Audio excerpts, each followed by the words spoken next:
Assalamualaikum warahmatullahi wabarakatuh. Alhamdulillahilladzi anzala ala 'abdihil kitaba wa lam yaj'al lahu 'iwaja. Usalli wa sallim ala rasulihil karim wa ala alihi wa sahbihi ajma'in. Sudah TPM Datuk Seri Zahid, TPM Datuk Seri Fadilah, rakan-rakan Menteri, KSN, rakan-rakan yang saya muliakan. Kita baru menyambut perayaan Hijratun Nabi Muhammad sallallahu alaihi wasallam dari Makkahul Mukarramah ke Yathrib yang kemudian dikenal sebagai Madinatun Nabi atau Madinah Al-Munawwarah. Wajar kita memuliakannya dengan mengingatkan kepada kita tentang significance dan keunikan peristiwa Hijratun Nabi itu. Pertama kerana keyakinan kita tentang kekuatan Nabi Muhammad SAW sebagai contoh. Laqad kana lakum fi Rasulillahi uswatun hasanah, contoh terbaik bagi kita. Keduanya dari sudut akhlak-akhlak yang paling mulia. Wa innaka la'ala khuluqin azim. Jadi semangat itu kita merayakan. Tapi ada beberapa pengajaran yang saya dapat ukil daripada ulama yang membicarakan, menulis dan cuba kita hadam. Pertama, peristiwa itu berdasarkan keyakinan bahawa harus berlaku perubahan atau transformasi keseluruhan masyarakat dari penyembahan kepada amalan syirik kepada keesaan Allah. Budaya yang terikat dengan fahaman asabiyah yang menyesatkan, menilai kepentingan suku atau kaum atau kabilah kepada penilaian kebenaran dan keadilan berdasarkan prinsip hukum. Tiga, meninggalkan amalan penindasan, pemerasan dan kezaliman. Itu yang apa yang periode hijrah. Abul Hasan Ali Nadwi, salah seorang ulama India yang tersohor, pernah menyampaikan pandangan dia tentang characteristics of a jahiliyah society. Maknanya bila orang yang berilmu itu memutablitkan kenyataan, mengiyakan apa yang palsu dan memalsukan kebenaran. Yang kedua, di antara yang punyai harta. Punyai harta itu masyarakat yang dia kata ciri characteristics of a jahiliyah society. Maknanya guna kekayaan untuk memunggah dan menimbul kekayaan dan memiskinkan rakyat dengan melalui pemerasan, riba dan sebagainya. Dan ketiga, yang berkuasa, guna kuasa untuk mempertahankan kedudukan mereka dan menzalimi dan menindas rakyat terbanyak. Jadi ini intisari daripada Hijratun Nabi Muhammad SAW. Tapi apa yang berlaku dalam peristiwa itu juga pengajaran. Kerana anak muda Sayyidina Ali bin Abi Talib radhiyallahu anhu, pengorbanan, keberanian, kecekalannya, peranan sahabat yang setia, yang waras, yang bijak, Abu Bakar Siddiq, mereka rakan yang setia menyimpan rahsia. Peranan wanita yang menyimpan rahsia, Asma binti Abu Bakar, yang sebenarnya boleh dipercayai, diyakini dalam persiapan hijrah. Jadi ada anak muda, ada wanita, ada sahabat setia. Dan ada yang bukan Islam.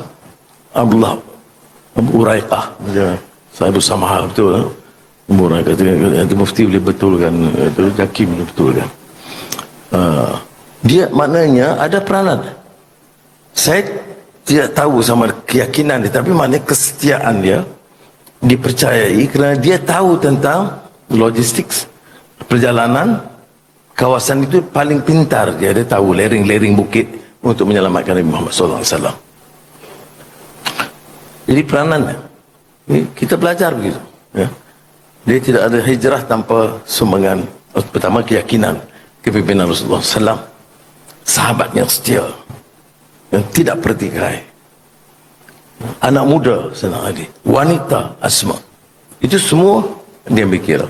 Kamu perjalanan dan sampai. Dan sebelum itu sebenarnya kita tahu, dia tidak berlaku begitu saja. Kita mesti ada reform, transformasi, langgar semua. Tak betul. Dia ada persiapan beberapa tahun sebelumnya yang disebut Bai'atul Aqabah Al-Ula dan Bai'atul Aqabah Al-Thaniyah atau Bai'atul Aqabah An-Nisa. Betul. Ustaz Naim.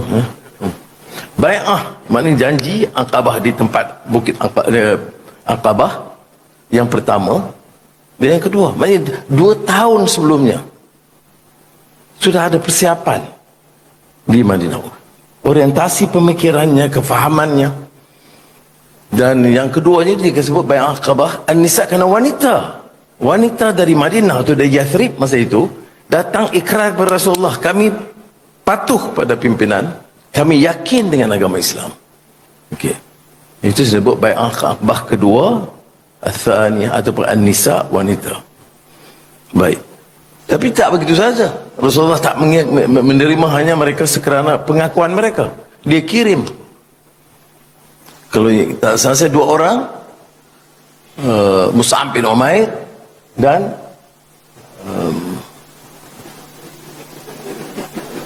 Abdullah ibni Ummi Maktum. Saya nak test Zaid.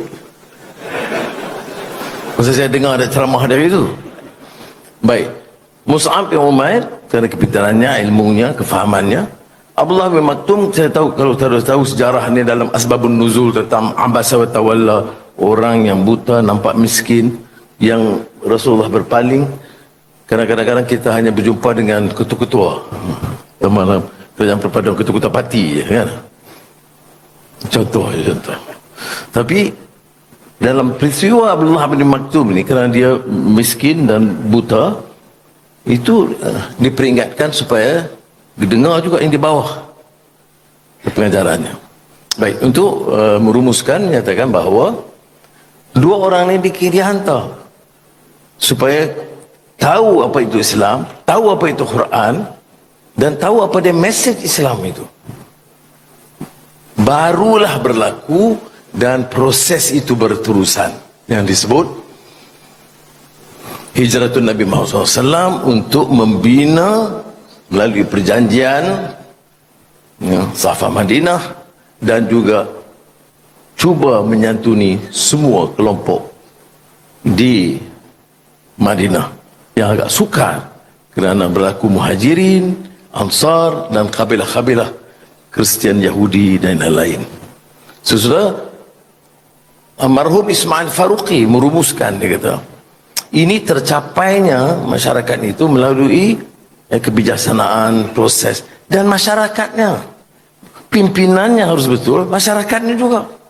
Dia tidak boleh bergelimpangan dengan semangat saja ataupun dengan fitnah dan adu domba. Kerana itu semua harus dibereskan. Kerana misi dijaga, keselamatan dan kemudian mengangkat martabat. Ada peristiwa yang lain menentukan, tapi saya ingat membadi itu mengatakan bila Ismail Faruqi dia kata, ini sebenarnya not just a community. It's not just a society. Kita, oh, Madinah society. No. It is an ecumenical community. Ecumenical community maknanya community yang berteraskan keyakinan, berteraskan nilai. It is community, dia percaya kepada nilai. Bukan saja satu kelompok. Maknanya melatih, mendidik masyarakat supaya semuanya ataupun sebahagian besarnya itu punya satu komitmen untuk mengangkat martabat berdasarkan keyakinan, berdasarkan akhlak, berdasarkan nilai. Baru jadi perubahan itu. Dia kata ecumenical community. Bukan saja begitu, masyarakat yang ada trust nilai dan keyakinan, tapi kan sebut dia par excellence. Maknanya dia mesti menuju kepada itqan fil amal, excellence dalam amal. Itu yang disebut hijratun Nabi Muhammad SAW. Demikian tazkirah awal. Baik, tajuk yang keduanya sedikit ni pasal kita baru-baru ini kita luncurkan Kota Madani. Dan seperti biasa semua isu itu jadi bahan hantaman politik. Saya tak kisah itu, tapi cuma nak sebut di sini ya. Kita tahu masalah dakwah perubahan mereka. Bahawa yang tunggu beribu, yang rosak pun beribu unit. Tapi dalam beberapa tahun yang kebelakangan ini 98% yang rosak itu sudah diperbaiki dan diduduki. Ya. Dan ini diteruskan, dia ucap tahniah kepada Perbadanan Putrajaya. Ya. Apakah cukup? Tak cukup. Kalau semua diperbaiki, masih ribuan tunggu. Dan kalau kita unjuk untuk keperluan tahun-tahun akan datang, puluhan ribu. Maka sebab itu, bila ada usul untuk membangunkan kota yang baru ini, bukan saja kita siapkan fasa pertama 3,000 unit perumahan pejabat awam, fasa kedua melengkapkan 10,000 unit untuk memenuhi keperluan mereka. Dan tetapi bukan saja rumah macam rumah biasa, biar kita beri satu keselesaan yang luar biasa. Sekolahnya dekat, masjidnya, gimnasiumnya, tempat permainan, hijaunya, semua diambil faktor satu kota yang moden, yang madani. Dan ada juga yang sekarang ini cadangan supaya kereta itu di tingkat bawah dan di tingkat penghuni itu hampir tidak ada kenderaan. Jadi semua dalam 10 minit, 15 minit perjalanan. Jadi kota yang agak moden, konsep yang baru, tetapi juga meletakkan, mengasaskan kepada nilai. Sebab itu bagi penjawat awam, perhatikan fakta ini dan pertahankan konsep ini, kerana ramai yang tidak senang, entah dia mewakili kontraktor lain ke ataupun yang lain-lain. Saya tahu kepentingan, tapi saya tidak faham mengapa tidak boleh dukung. Apalagi kerana perbadanan mampu mengurus diri tanpa beban daripada kerajaan secara langsung. Jadi tentulah ada pertimbangan komersial sedikit, kedai-kedai dan sebagainya. Ini saya anggap kerana dengar daripada KSN, KPP, tak habis-habis, rumah tak cukup. Jadi kita cuba. Jadi saya harap rakan-rakan, kalau mau kita berikan penjelasan, biar perbadanan datang bagi, kalau perlulah jabatan-jabatan, kerana ramai yang juga akan yang lebih muda yang tunggu peluang menyewa ataupun menduduki rumah atau membeli, sekurang-kurangnya ada ruang dan dapat lihat. Kerana saya dalam konsep ini sebaiknya bukan sekadar membangun, tapi membangun rumah dengan nilai yang kita pertahankan. Ini kita bercakap soal konsep madani di sini, lebih bagi rumah, kita pakai rumah paksa biasa, tak kena. Itu percubaan kita. Baik. Keduanya soal yang dibangkitkan tentang SST. Saya lihat ada beberapa mahasiswa dia mengeluh, katanya kadar elektrik naik. Saya tak faham. Mungkin dia, betul saya tidak tahu. Dia ni mewakili, selaku saya sebagai pejuang mahasiswa dulu, kita kata kita ini conscience of the majority. Mewakili hasrat perjuangan hati nurani rakyat terbanyak. Tapi kadar elektrik tak naik. Melainkan bagi yang 10-15% teratas. Apakah benar dia terkesan umpamanya kita universiti umpamanya mengenakan kadar elektrik bagi mahasiswa? Kalau benar, itu kita harus betulkan. Yang saya tahu, universiti dikecualikan, universiti awam dikecualikan. Ya. Jadi hal-hal ini umpamanya dijadi seba kerana kebebasan itu jadi ruang fitnah, ruang maki hamun. Jadi kena, saya harap saudara-saudari, adik-adik kita atau anak-anak kita, tolong berikan fakta. Saya tidak ada masalah orang menegur dan mengkritik. Kalau boleh jangan ada cukai sama sekali. Lebih baik bayangkan satu negara yang tidak ada cukai sama sekali. Tak adalah sekolah pun. Tak adalah nak naik gaji penjawat awam, cukai tak ada. Jadi cukai yang bagi kita, kalau boleh jangan bebankan rakyat banyak. Sebab itu kadar elektrik yang diputuskan oleh rakan-rakan menteri, oleh jemaah menteri, itu elak daripada membebankan. Tapi andai kata ada satu dua yang terkena, wallahualam, boleh kita baiki. Tapi untuk menyatakan kami menentang kenaikan elektrik, ini cukai-cukai bertambah, saya tak betul. Begitu juga macam SST. Bila kita kenakan kepada buah-buahan import, kan saya fikir sampai masa tanah subur, boleh tanam apa pun belakang rumah. Maka kita mula dengan kadar yang ambil keputusan ketat, iaitu jangan Maknanya kenakan sedikit tarif ataupun cukai bagi buah-buahan import. Kemudian Datuk Seri Zahid dan rakan-rakan ada yang mengatakan apple, limau, kurma. Apple, limau, kurma. Itu 3 yang Datuk Seri Zahid makan. Jadi dia kata jangan kenalkan tu. Jadi saya pergi cek balik dengan Kementerian Kewangan, ada Sabah je kerana limau yang agak murah yang dimakan.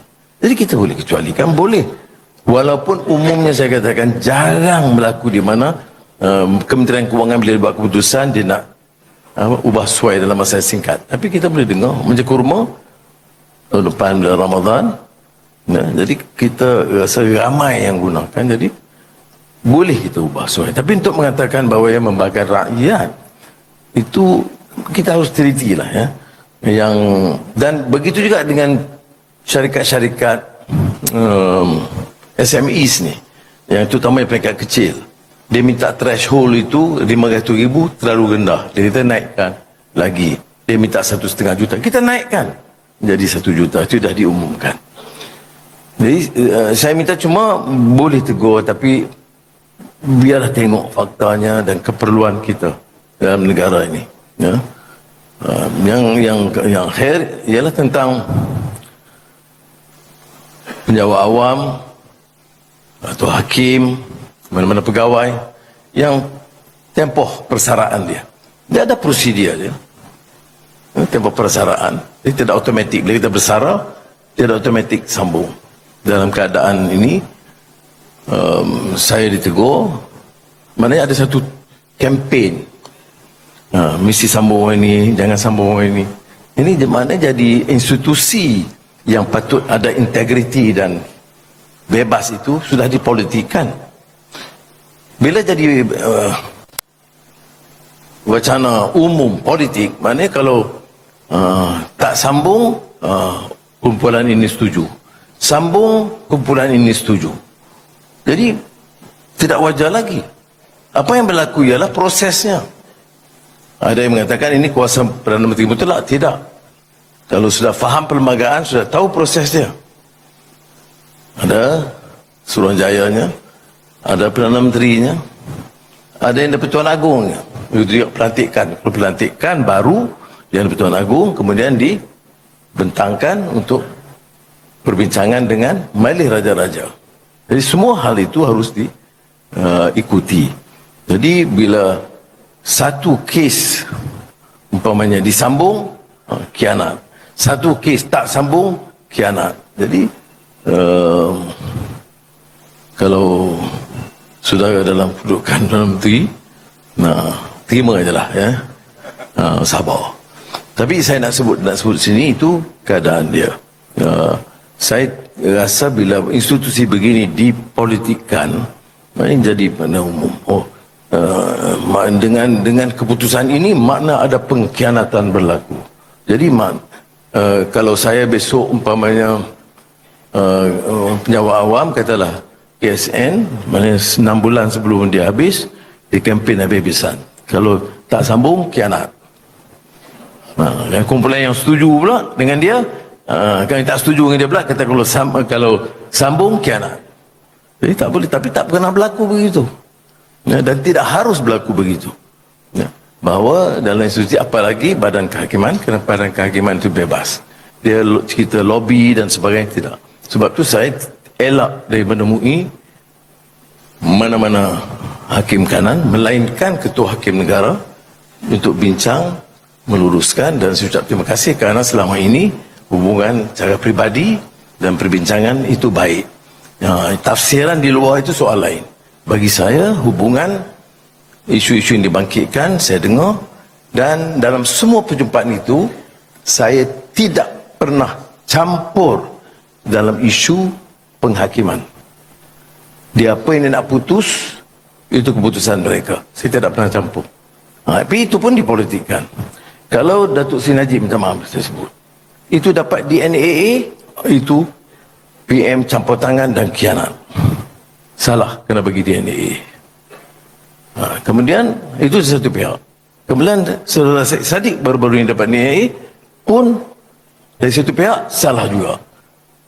Kalau tak dapat DNA pun salah juga. Saya kata bukan urusan saya. Soal saya setuju atau tidak, pendapat peribadi saya itu bukan isu. Kita kena hormat hakim, keputusan yang dibuat. Kalau ya, itu yang berlaku. Kerana dalam kedua kes ini saya tengok umpamanya dia pandangan berbeza. Ada orang sokong DNA di sini, tak sokong di sini. Ada sokong di sini, tak sokong. Saya rasa aneh. Kita kena faham. Harus ada warasan dan pertimbangan. Dia ada badan kehakiman yang bebas. Dia bagi DNA, lihat. Setengah orang dia tak tahu pun kes apa. Tak tahu, tapi tak boleh. Kerana orang itu patut di penjara. Tak boleh DNA. Kes, tak perlu kes. Dia tak boleh. Kena hukum. Maka itu tak payahlah. Macam dulu lah. Saya tahu lah, saya pernah kena. Dah putus saja. Belum charge pun. Belum ada laporan polis pun. Kalau saudara ikuti kes saya tu, tak ada laporan polis lagi. Tangkap dulu. Bangunan pun tak ada. Kalau saudara ikuti lah. Charge itu di satu bangunan pun tidak ada. Tapi kenal juga. Kita tak boleh ulang begitu. Jadi harus ingat, kita kena pertahankan, tetapi bukan ikut selera politik, bukan ikut selera kelompok, bukan ikut selera lobbyist. Dalam satu-satu kes umpamanya ada kelompok elit Guam yang setuju, ada jamaah yang ramai pada badan Islam yang menentang. Saya tidak terpengaruh dengan begitu. Ya. Yang kita baca ini ialah golongan elit yang boleh melakar dengan begitu baik gunakan media. Tetapi badan-badan Islam yang ramai, yang pertikai, itu banyak. Dua-dua saya baca, tapi tidak harus mempengaruhi kita. Kita baca, faham. Tapi hormat proses, dan apa-apa kes penyambungan, itu terpaksa Perdana Menteri rojok perbincangan dengan Yang di-Pertuan Agong untuk perkenan. Dan kepelantikan baru untuk perkenan dan dibawa kepada Majlis Raja-Raja Melayu. Wassalamualaikum warahmatullahi wabarakatuh.